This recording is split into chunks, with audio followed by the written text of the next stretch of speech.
تو سبحان اللہ، یہاں پہ شہد کی مکھی کے بارے میں بتایا گیا، اور اس میں بھی اللہ تعالیٰ نے کہا کہ یہ بھی ایک نشانی ہے، لیکن یہ ہر ایک کے لیے نہیں ہے، یہ انہی کے لیے جو غور و فکر کرتے ہیں۔ تو غور و فکر کرنے کی دیکھیں اتنی سی چھوٹی سی چیز ہے، لیکن اس کے اندر جو کارخانہ لگا ہوا ہے، جو فیکٹری لگی ہوئی ہے، اور جتنی ایفرٹ اور محنت یہ شہد کی مکھی کرتی ہے اس تھوڑے سے شہد کو پروڈیوس کرنے کے لیے، تو اس کو کیا اجرت ملتی ہے؟ اس کو کتنے پیسے، کتنی پیمنٹ پہ وہ یہ کام کر رہی ہے؟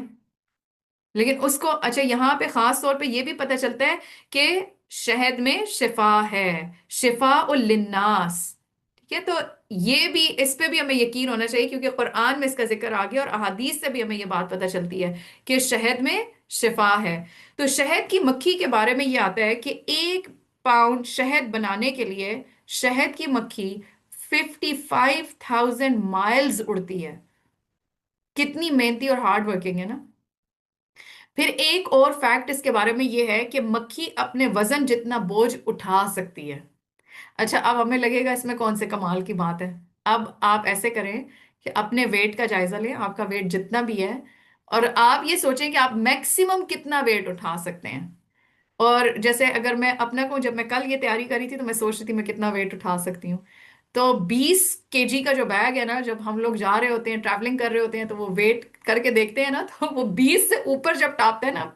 23 یا 25، دیٹ از ریئلی ہارڈ، اور وہ بھی تھوڑی دیر کے لیے، آپ اس کو فوراً چھوڑ دیتے ہیں کیونکہ اس سے زیادہ کمر میں درد شروع ہو جاتا ہے۔ تو اب آپ سوچیں کہ اب یہ تو میں نہیں بتاؤں گی میرا ویٹ کتنا ہے، لیکن بہرحال اس کے مقابلے میں بہت تھوڑا ہم ویٹ ہے جو اٹھا سکتے ہیں، جبکہ شہد کی مکھی جتنا اس کا اپنا وزن ہے اتنا وزن وہ اٹھا بھی سکتی ہے۔ اور آپ دیکھیں کہ بڑے سے بڑے جہاز جو ہے وہ اپنے وزن کا صرف 1/4 حصہ اٹھا سکتا ہے۔ اسی طریقے سے اس میں مختلف بیماریوں کے لیے شفا ہے، اور مرہم کے طور پہ بھی شہد کو استعمال کیا جاتا ہے۔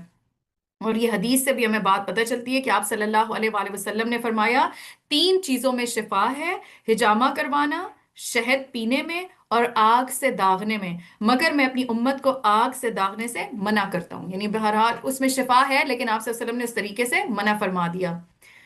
پھر آپ دیکھیے کہ یہ فری ورکرز کے طور پہ ہمارے لیے کام کرتی رہتی ہیں اللہ کے حکم سے،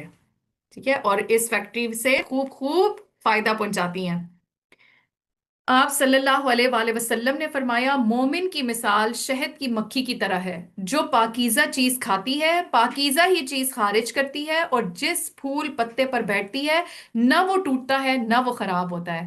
تو کتنی خوبصورت مثال ہے۔ پہلے ہم نے کلمہ طیبہ کی مثال یا کھجور کے درخت کی مثال بھی دیکھی، اور یہاں پہ شہد کی مکھی کی مثال بھی مومن کی طرح ہے۔ تو پاکیزہ چیز کھاتی ہے، یعنی چیزیں تو بہت سارے انسان کے گرد ہوتی ہیں، لیکن بندہ مومن اس کے اندر ایک سینسر لگا ہوتا ہے کہ کون سی چیزوں کو اس نے اپنے اندر لینا ہے۔ کیونکہ آپ دیکھیں یہ جو ہماری آنکھیں ہیں، یہ جو ہمارے کان ہیں، ان سے ہم چیزوں کو پرسیو کرتے ہیں نا، ان سے ہم چیزوں کو اندر لیتے ہیں۔ اس لیے دین نے ہماری رہنمائی کی کہ کن چیزوں کو نہیں دیکھنا، کن باتوں کو نہیں سننا، کیونکہ جو چیزیں آنکھوں اور کانوں کے ذریعے اندر جاتی ہیں دل پہ اثر کرتی ہیں، اور پھر ہم اسی طریقے کی باتیں کرنے لگتے ہیں،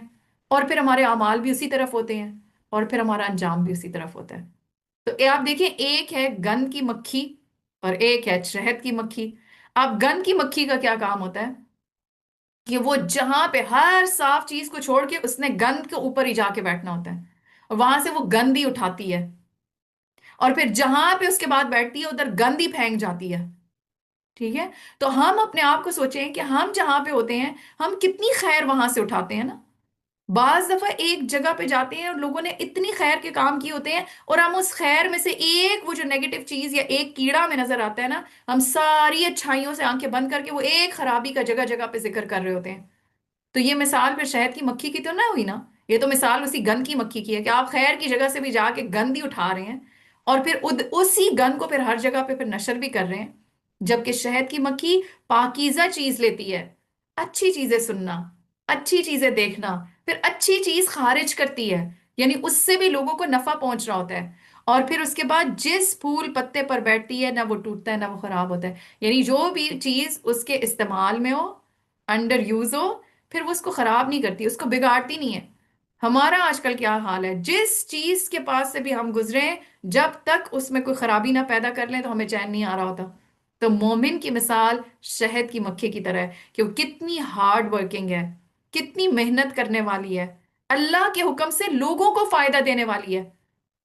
تو جس طرح وہ جو درخت ہے نا، جو ہر آن اپنا پھل دیتا ہے، جس کی روٹس جڑیں بھی مضبوط ہیں، پاکیزہ درخت ہے، اس کی تنا بھی مضبوط ہے، اور اس کی شاخیں آسمان میں اٹھی ہوئی ہیں، ہر آن وہ اپنا پھل دیتا ہے، تو بندہ مومن ایسا ہوتا ہے، حالات اچھے ہوں یا برے ہوں،